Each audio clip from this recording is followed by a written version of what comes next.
साखी 353 पूरा हुआ।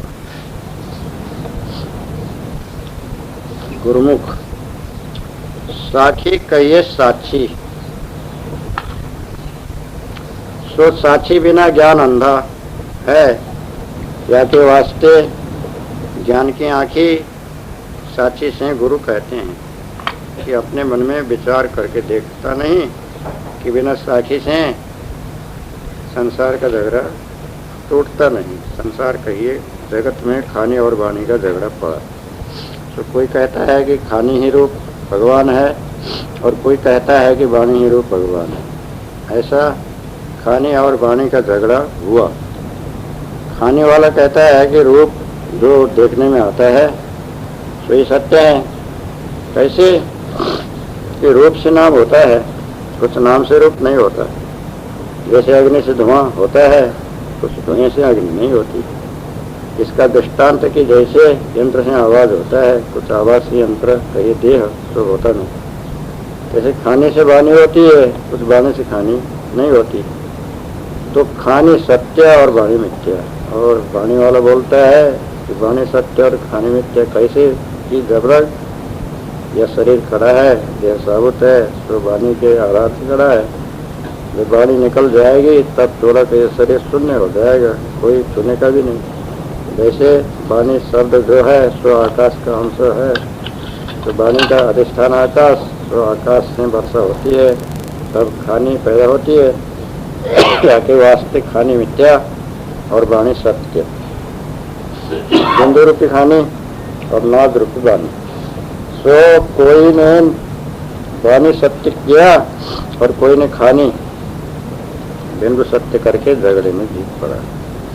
और खानी वाणी का अभिमान धारण करके 84 लक्ष्य होने में शामिल होकर झगड़ा रूप हुआ।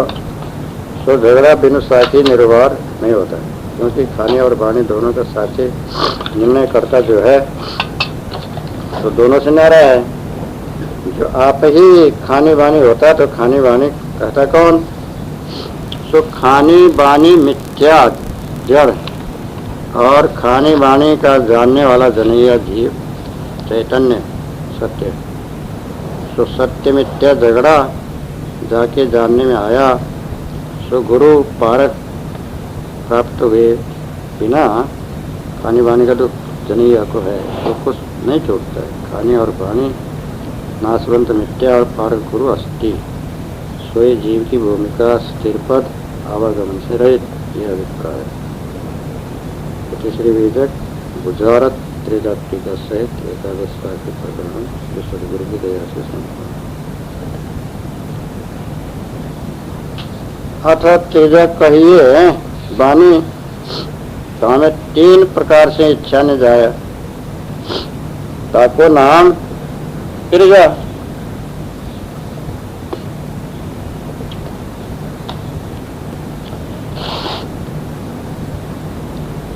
वाणी के अंगत ने एक मायामुख करके उपदेश किया और एक जीवमुख करके स्तुति दीनता करने लगा और एक ब्रह्ममुख करके कर्ता बना।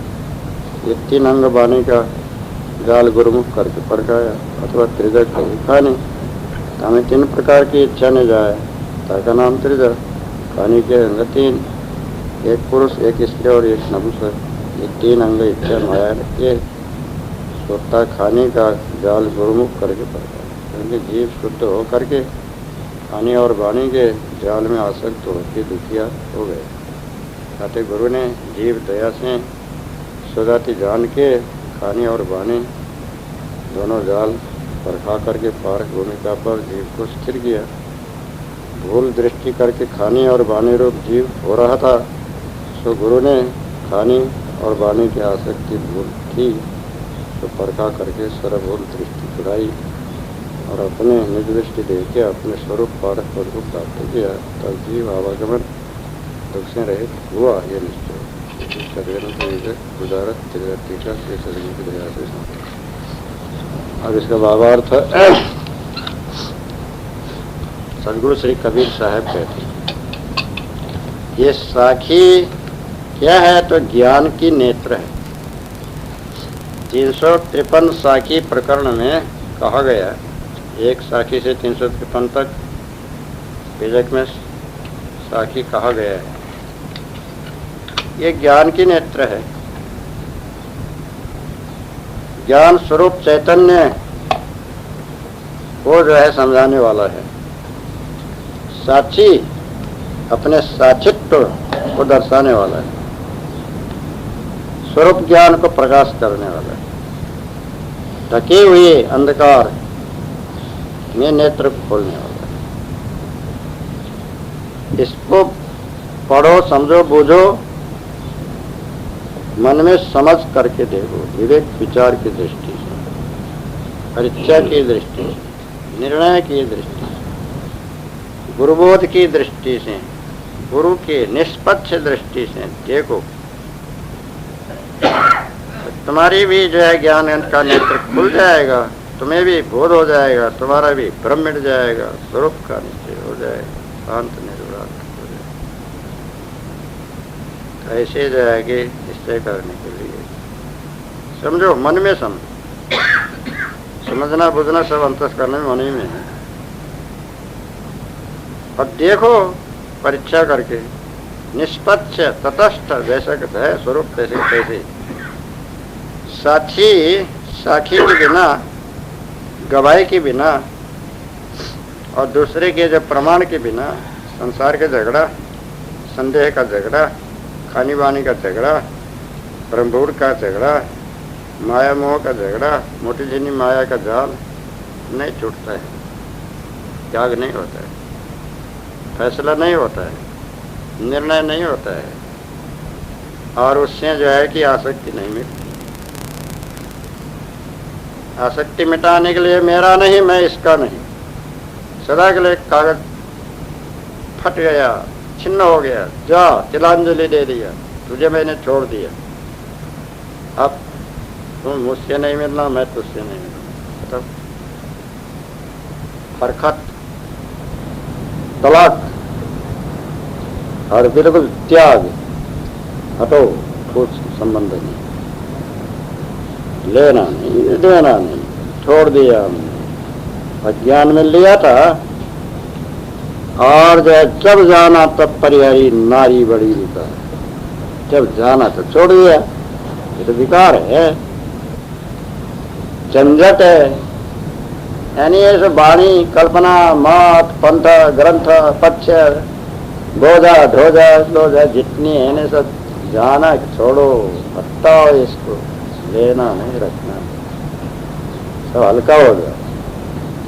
ये सारे विकार को ढोए ढोए क्या करने के।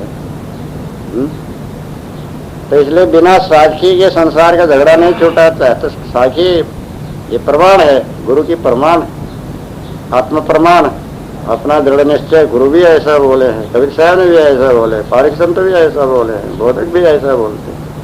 छोड़ो इसको, झंझट पकड़ो मत, अपनी दृढ़ता आ जाएगा, निर्भयता हो जाएगा, तुम भी छोड़ने में समर्थ हो जाएगा। तुम्हारे झगड़ा छुड़ाने के लिए, तुम्हारे बंधन छुड़ाने के लिए साक्षी आधार है, ज्ञान के नेत्र देने वाला है। मन में समझ करके देखो, तुमको आज ही मुक्त कराने वाला है। यहाँ कोई जो है कि पेशी नहीं है, कोई जो है बहाना नहीं है, कल परसों तरसों की बातें नहीं, अभी आज ही बस कर ही डालो, बस हो गया। अभी लो, अब भी चुकता करो, कोई कर्ज बाकी नहीं, और कर अलग हो गए, छुटकारा हो गया तुम्हारा। अब की बार जो है चुका कहीं कबीर ताकि पूरी जाओ, जीत गए तुम, शाबाश, बस इसी तरह से विजयी होते जाओ, कहीं भूलना नहीं। मुक्त स्थिति में एक अंत तक ठहरे रहो, डटे रहो, कहीं मन डोलायमान नहीं करो, ये तुम्हारा।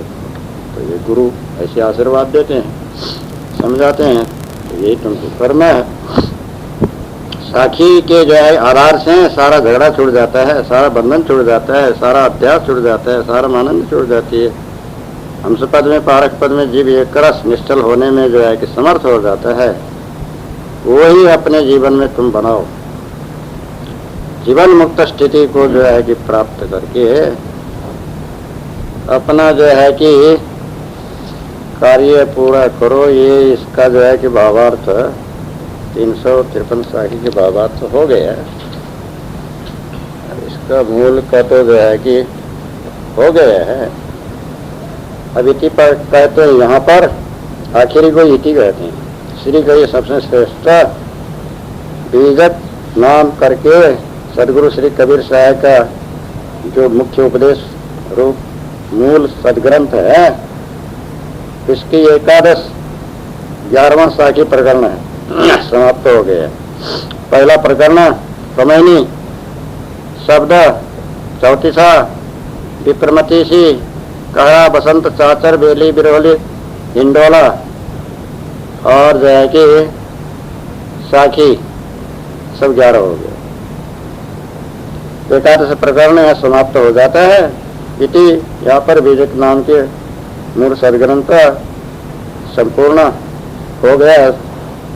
सब शुभ ही शुभ है, कल्याण ही कल्याण है, हित ही हित है।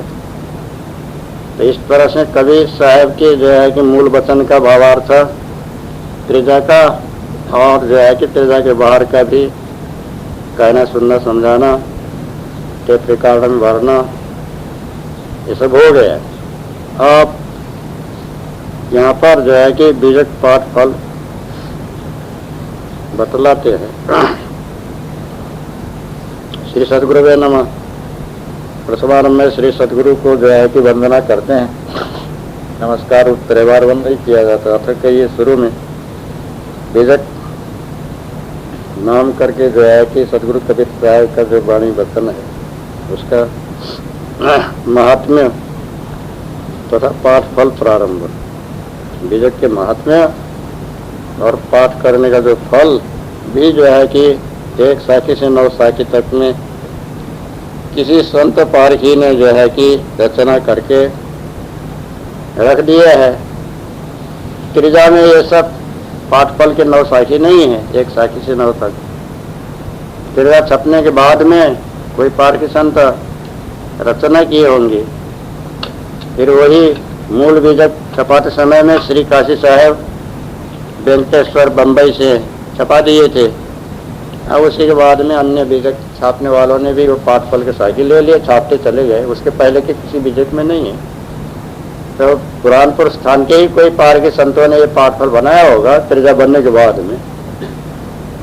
फिर जो है कि उससे ये पाठ फल साथ ही साथ में बीजक समाप्ति के बाद में कहते सुनते चले आ रहे हैं, इसलिए उसका भावार्थ भी बताया जाता है।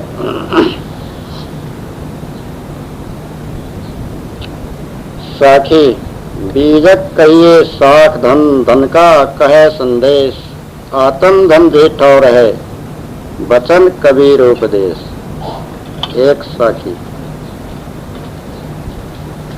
अब ये सब तो गुरुमुखे से कहते चले आ रहे हैं, इसमें कोई दूसरा मुखे नहीं। ये तो बीजक का जो है कि महात्म्य और पाठ फल है। अब पारखी संत गुरु कहते हैं, कबीर साहब कहते हैं नहीं कहा जाता है, क्योंकि कबीर साहब की रचना नहीं है। कबीर साहब की रचना होता, श्री पूर्ण साहब को मिलता तो बीजक त्रिजा ग्रंथ में रखते। उन्होंने त्रिजा में लिया नहीं, टीका किया नहीं, तो वो पारखी संत महात्मा का ही है।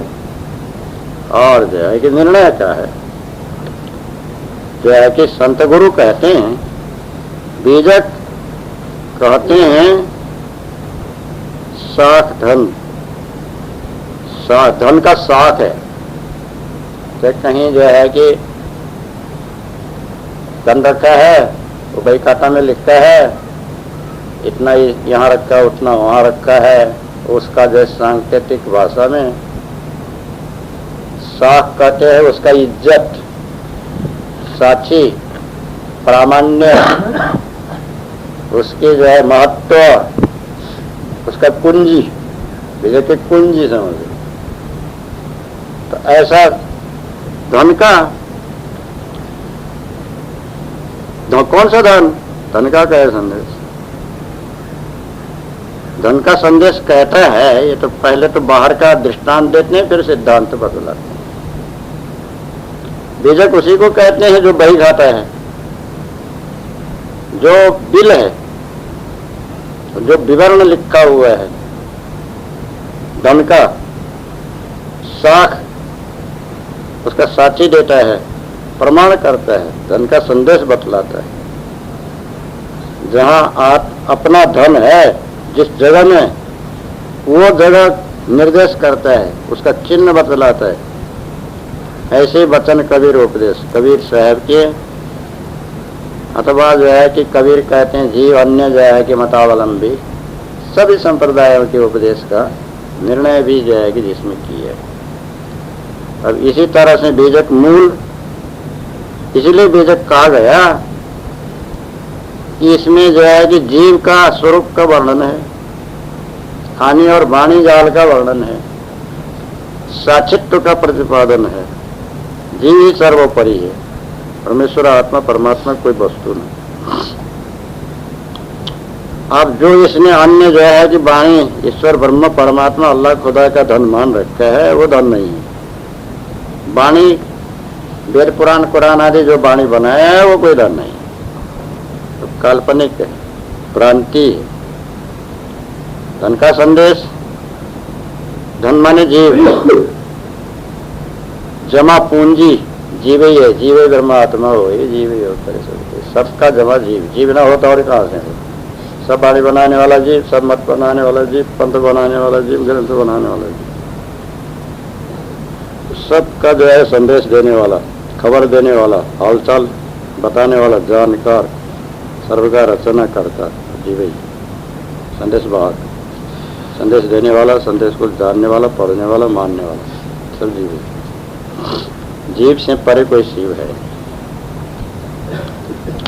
तो जो है कि धन, तो तुम्हारा धन क्या है? सत्य, विचारशील, दया, धैर्य, विवेक, गुरु, भक्ति, वैराग्य, ये सद्गुण रूपी धन है, जिससे भ्रांति से दूर हो करके, खानी वाणी जाल से छूट करके अपने हमसे पद में स्थित ठहराव करके जीवन मुक्त होना तुम्हारा कर्तव्य है। ये संदेश, इसका निश्चय बीजक बतलाता है। आत्मजन्य आत्मा, आत्म में दो अर्थ है, एक तो अपना, शब्दों को भी आत्मा कहते हैं, दूसरा कोई आत्मा परमात्मा, आतिथ्य सर्वत्र व्यापनोति आत्मा, सर्वत्र परिपूर्ण व्यापक जो परमात्मा है वो तुम्हारा स्वरूप, ऐसे गुरुआ लोगों ने, वेदांती लोगों ने बता रखा है, वो तो ब्रह्म है, कल्पना है, बानी है।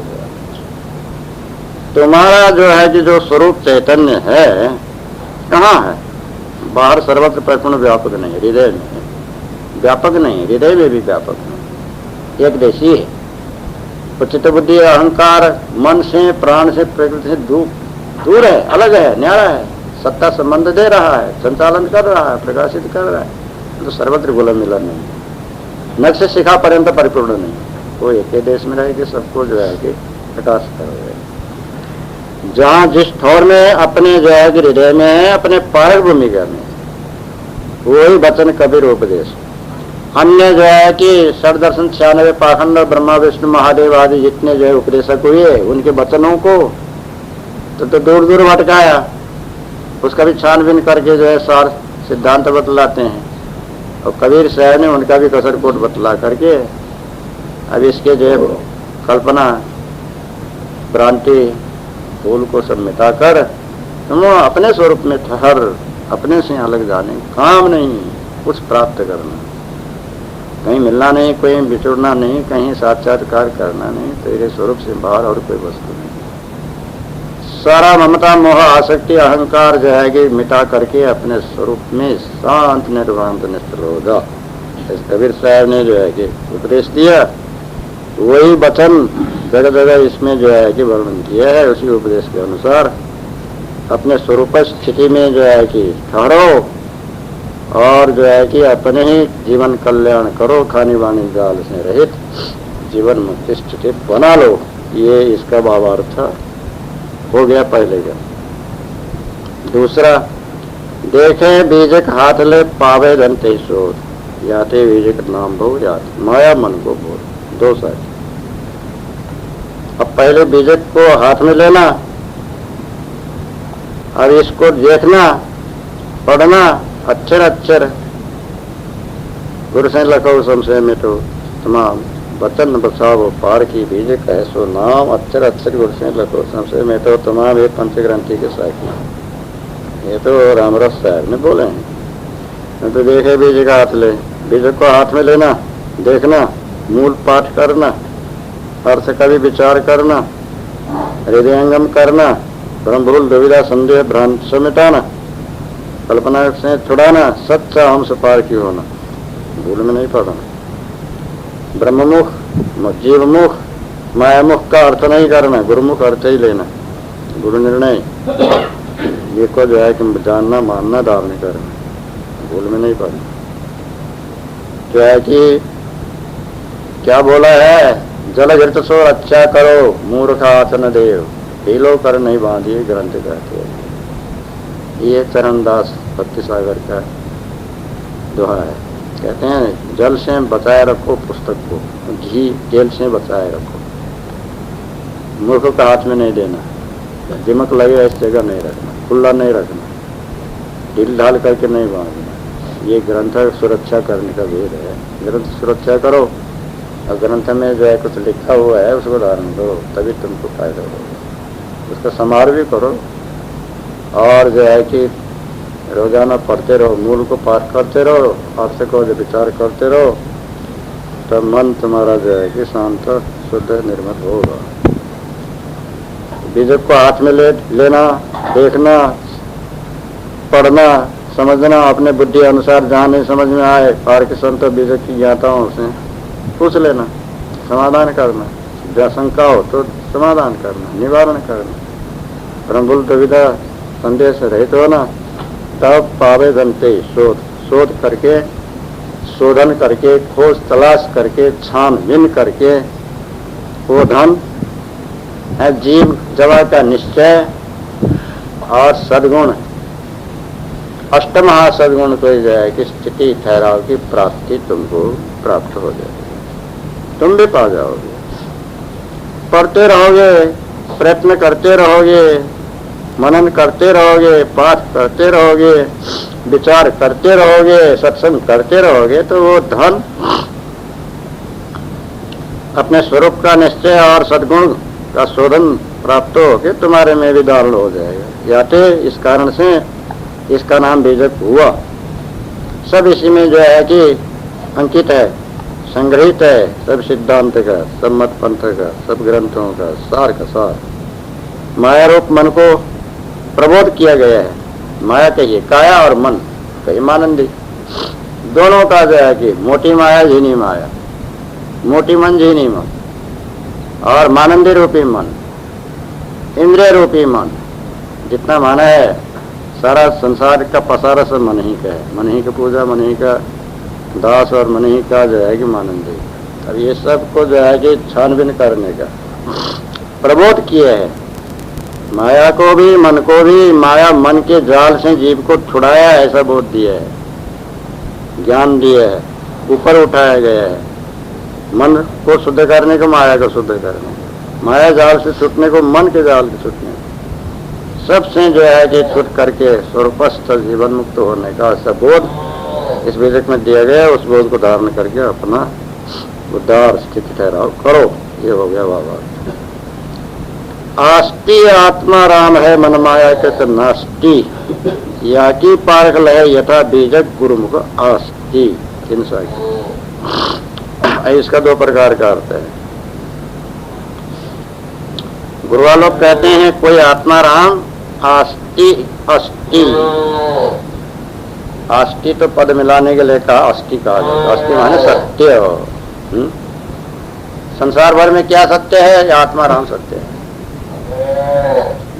एक आत्मा राम है, सर्वत्र परिपूर्ण व्यापक ओत प्रोत जड़ और चेतन में पर वही सत्य है, उसके सिवाय दूसरे कोई है चराचर परिपूर्ण, ऐसे गुरुआ लोग कहते हैं। और मन माया का जो है कि जितना कार्य है सो सब नास्ती है। जो सदगुरु कहते हैं कि वो भी जिसको आत्माराम अस्थि का, वो भी मन माया की कृति है, कल्पना है। अपने स्वरूप से बाहर जब चेतन में भरा हुआ जो है कि आत्मा सत्य है ऐसा जो माना, वो मन माया का ही जो है कि कल्पना है, मन माया का ही कृति है। उसका एक कार्य है, इसलिए वो नास्ती है। ऐसा कोई जो है कि ब्रह्म परमात्मा भगवान अल्लाह खुदा भरा हुआ नहीं है, चाहे खोजी करके देख लो तो भी नहीं है। तो अष्टि क्या है?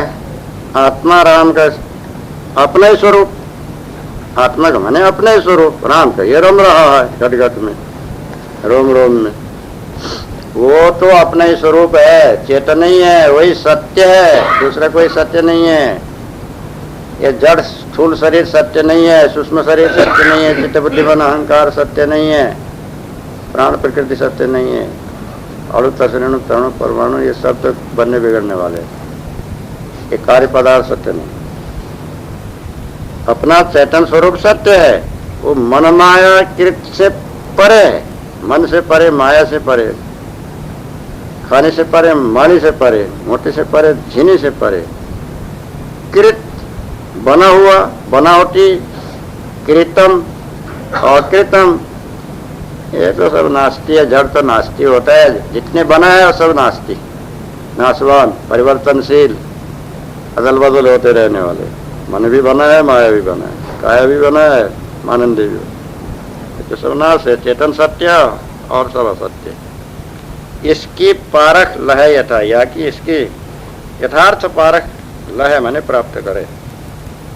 संत महात्मा गुरु मुख से सुन समझ बूझ अपने विवेक विचार। बीजक गुरुमुख, बीजक में गुरुमुख से जो निर्णय किया है सो सत्य है।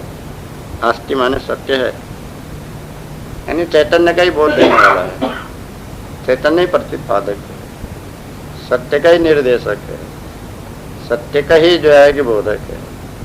गुरुमुख बोध पारख का जो है कि वो सत्य है, यथार्थ है, निश्चय है। तो उसी में जो है कि निश्चय करो, भ्रांति मिटाओ, जीवमुख मायामुख ब्रह्ममुख का ब्रह्मभूल दुविधा संदेह को मिटाकर गुरुमुख निर्णय यथार्थ स्वरूप स्थिति ठहराव करने का जो यथार्थ पारख बोध प्राप्त करना और गुरुमुख पारख बोध सत्य में अपने स्थिर रहना, अपने स्वरूप में स्थिर रहना। अस्तित्व अपने स्वरूप चेतनीय है, उसी में स्थिर शांत निर्वांत वासना से रहित, चावना से रहित, मानना से रहित, अहंकार से रहित, घमंड से रहित, दुविधा से रहित, सबसे रहित होकर के निर्मल होकर के अपने जीवन पर्यंत स्थित होकर के अपना स्थिति ठहराव कार्य पूरा कर लो। बस तुम्हारे एक पुरुषार्थ है, योगा भावार्थ है। पढ़े गुने अति प्रीति युता ठहरी के करे विचार, चिरता बुद्धि पावे सही कथन कबीर में दरा चार साकी। इसलिए इसको जो है कि परिपुष्ट करने के लिए बीजक सदग्रंथ को पढ़ाने वाले गुरु हैं तो गुरुमुख से पढ़े, नहीं तो अपने ही पढ़े। गुणे जब पढ़े तो गुणे माने मनन करना, श्रवण करना, फिर मनन करना, पढ़ना और मनन करना अत्यंत प्रीति के सहित, प्रेम प्रीति के सहित, बोझा मान के नहीं, झंझट मान के नहीं, झगड़ा मान करके नहीं और उपाधि मान करके नहीं। प्रेम से मन को तो निश्चल करना ही है, किसी न किसी में तो लगाना ही है, इसी में क्यों ना लगा ले। मन भालू को, मन बंदर को बस करना है तो इसमें लगाया रहो बस। ये तो अपने चेतन का ही बहुत देता ही है, अच्छा ही है, इसमें कोई भ्रांति नहीं, कहीं बांधने का नहीं। प्रेम प्रीति के सहित शुद्ध मन से और सरल मन से भक्ति भाव के सहित पढ़ो, गुनो और जो है सुनो, सुनाओ और धारण करो, ठहरी के करे विचार। इस पारक स्वरूप में, हम स्वरूप में ठहर के विचार करो, सारा सार सत्य सत्य, हानि लाभ बंधन मुक्ति करते चले, सार ग्रहण करो, अपने जो है कि हम पद में स्थिति ठहरा कर ओ सदा विचार करो मर भाई, जनो दे फिक्र नहीं, विचार करने कभी नहीं छोड़ना, ठहर ठहर के विचार करो, अकुलाओ मत, व्याकुल मत बनो, घबराओ मत, खूब विचार करके जो सत्य सार ठहरे सो स्वीकार करो, धारण करो, जीवन में उतारो और इसी तरह से अपना जो इतना आयु है बिताओ, सफल करो, स्थिरता बुद्धि पावे से। ऐसा करते करते अंत में बुद्धि स्थिर हो जाएगा। तस्य प्रज्ञा प्रतिष्ठा। गीता में जो चित्त प्रज्ञा का लक्षण बताया, ऐसी बुद्धि की स्थिरता तुम्हें भी प्राप्त हो जाएगा। सही सही, सत्य सत्य। तब जो है वचन कबीर निर्धार। एक तो कबीर साहब के वचन को निश्चय करके धारण करो, दूसरा कबीर रूप जितने मत पंथ ग्रंथ के निर्माता जीव हैं, मनुष्य हैं, ऋषि मुनि है, पीर पैगंबर हैं, सबके वचनों को भी जो है कि छानबीन करो, निर्णय करो। सत्यसार जो है कि असंभव दोष से रहित, व्याघात दोष से रहित, और जो है कि ऐसे दोष से रहित निर्दोष वाणी होगा तो ग्रहण करो। अब दोषित वाणी, काल्पनिक वाणी, भ्रमिक वाणी हो तो मत हो। तो अन्य मतवादियों का, अन्य ग्रंथों का, अब कबीर साहब के तो सब दोष को मिटाने वाला है। तो ऐसे वचन कबीर कैसे हैं जीव मात्र के। कबीर साहब से पहले के जितने जो है कि मनुष्य ऋषि मुनि हो गए, उनके वाणी वचन का छानबीन करो, और कबीर साहब की वाणी को भी जो है कि छानबीन करो। उसमें जो निर्धार की निर्णय